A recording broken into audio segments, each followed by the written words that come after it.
My own son raised his hand on me, and I still cooked him a beautiful breakfast the next morning. Not because I forgave him, but because the person sitting at the table was going to destroy everything he thought he controlled. My name is Helen, and I am 58. A widow, a mother, and until recently a fool who believed love from your child can never turn into cruelty. I live in a small house in Ohio. Quiet street. Soft wind brushing through the old maple tree outside. I used to find peace in that sound. Not anymore. My son Adam moved back in with me last year after losing his job. At first I was happy.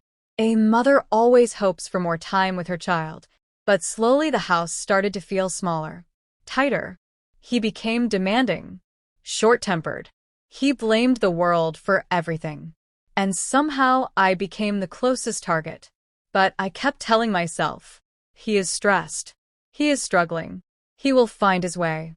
I was wrong. Very wrong. It happened on a rainy Tuesday night. The house felt heavier than usual. Adam came home smelling like alcohol, his boots dragging across the wooden floor. He threw his jacket at the sofa and walked straight to the kitchen where I was reheating some soup. He said, "Why is this cold?" I answered, "It is warm, I just made it." He glared at me with those restless eyes, the ones that used to sparkle with curiosity when he was little. Now they only reflected frustration. He snapped. "You never listen," I said gently. "Adam, sit down, let me warm it again." He slammed his fist on the counter. I felt my heart stumble inside my chest. I whispered, "Please calm down." He yelled, "Stop telling me what to do." And then it happened. His hand came fast, a sharp sting across my cheek.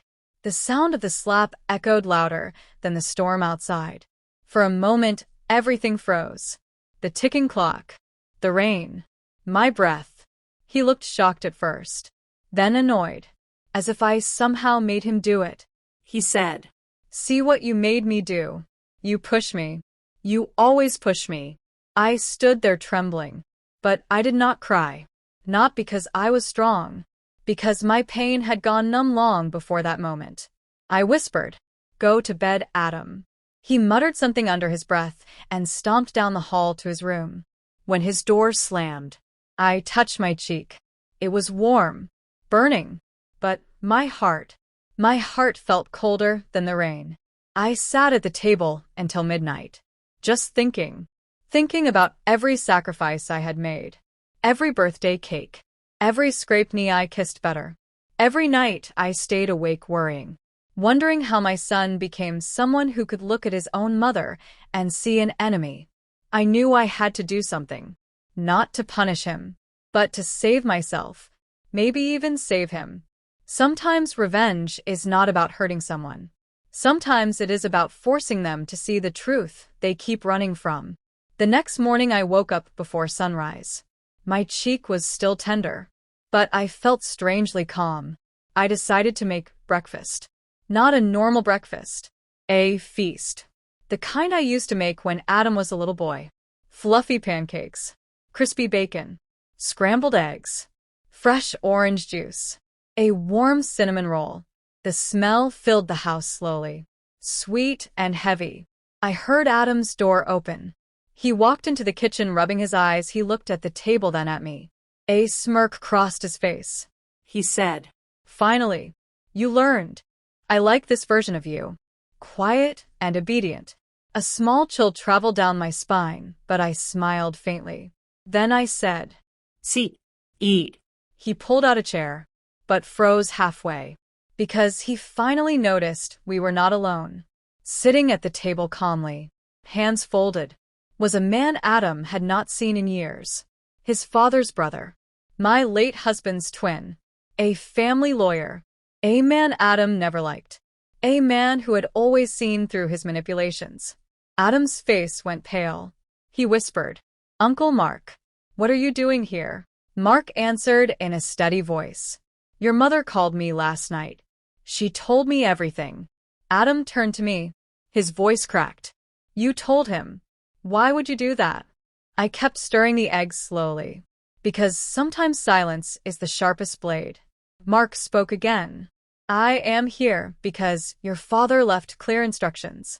If you ever laid a hand on your mother, you would lose access to everything he saved for you. His insurance, his investments, His will. everything. Adam shouted. You cannot do that. It is mine. It was meant for me. Mark shook his head. It was meant for you only if you remained the man your father hoped you would become.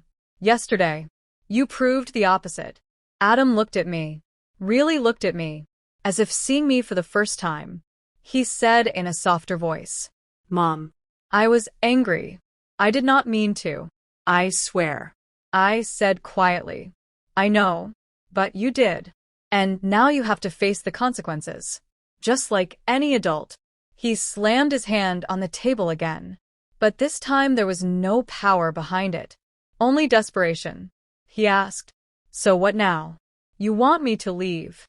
I answered, Yes, but not forever. Only until you get help. Real help.